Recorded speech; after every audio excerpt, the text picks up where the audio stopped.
बिस्मिल्लाहिर्रहमानिर्रहीम। अस्सलाम वालेकुम। Hello friends, welcome to my channel. आज मैं आपके साथ दुपट्टा कम करने का आइडिया शेयर करने वाली हूँ। मेरे पास ये 2.5 गज़ का दुपट्टा है, तो मैंने इसको 2 गज़ बनाना है तक, और इस तरीके से इसको हम आज इसकी सेटिंग करेंगे कि इसके लुक भी ख़राब ना हो और दुपट्टा जो है वो छोटा हो जाए।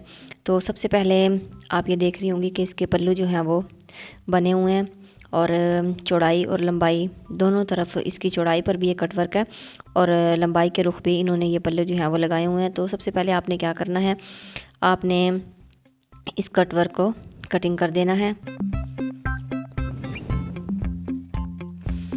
चौड़ाई से। अब मैंने इसको कटिंग किया, उसके बाद चौड़ाई और लंबाई दोनों ही मैं इसकी कम करूँगी, क्योंकि मैं इस दुपट्टे को छोटी बच्ची के लिए इसकी सेटिंग जो है वो कर रही हूँ।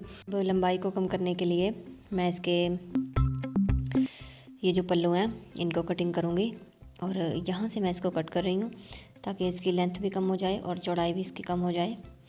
उसके बाद जितना आपने अपने दुपट्टे को रखना है, आपने उसकी सेटिंग का हिसाब जो है वो देख लेना है। उसके बाद ये देखें, अब मैं इस तरीके से इस पल्लू को दोबारा से हम जोड़ेंगे, और इसको मैंने पैमाइश किया तकरीबन। अब भी इसकी जो लंबाई है वो थोड़ी ज़्यादा है, तो मैं इसको थोड़ा और कट कर रही हूँ, चौड़ाई के रुख भी और लंबाई के रुख भी।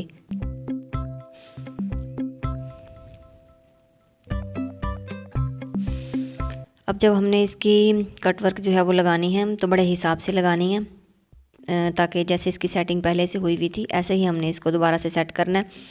उसके बाद मेरे पास ये दूसरा दुपट्टा है, उसकी स्टिचिंग जो है वो हम बाद में करेंगे, लेकिन ये जो दूसरा दुपट्टा है इसकी कटिंग भी मैं साथ ही कर लेती हूँ।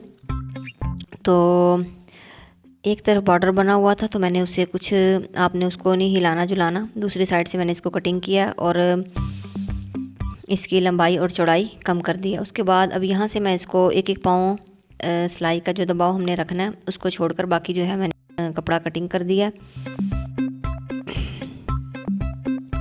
अब इस तरीके से मैं इसको फोल्ड करती जा रही हूँ, और दोबारा से इसकी सेटिंग जो है वो वैसे ही जैसे पहले से बनी हुई थी, हमने इसको दोबारा ऐसे ही जोड़ना है।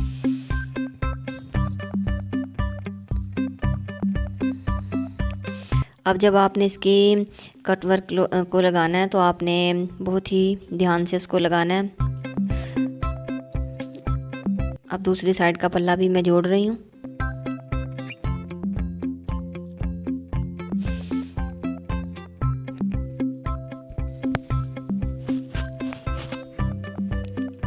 अब ये देखें, जब आपने कटवर्क लगानी है तो आपने इस तरीके से ऐसे स्लैश को स्लैश के ऊपर रखना है, ठीक है। जब भी आपने कोई जोड़ लगाना है तो हमेशा आपने ये बात जहन में रखनी है कि आपकी जो सेटिंग है उसमें कोई गड़बड़ ना लगे, कोई देखने वाला ये ना कहे कि ये जो है आपने इसको कटिंग किया है या ये जोड़ जो है वो अच्छा नहीं लग रहा। तो आपने सेटिंग जो है बड़ी ध्यान से उसकी करनी है।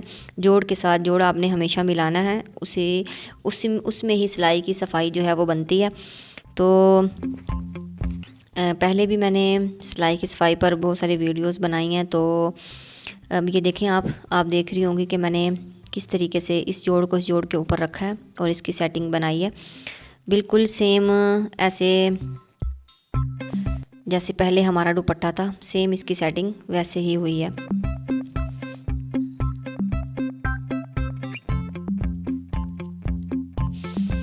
तो वीडियो अच्छी लगी तो लाइक ज़रूर कीजिएगा, और अगर अभी तक आपने हमारे चैनल को सब्सक्राइब नहीं किया तो हमारे चैनल को सब्सक्राइब कीजिए, बेल आइकन को प्रेस कीजिए। और अगर आपको कहीं से कोई चीज़ समझ नहीं आती तो आप हमें कमेंट्स में पूछ सकती हैं।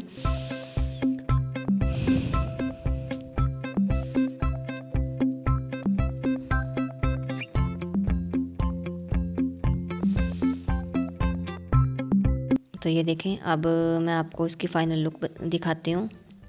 सेम उसी तरीके से ये दुपट्टा तैयार हुआ है जिस तरीके से हमने इसको कटिंग किया था, ठीक है। Thanks for watching.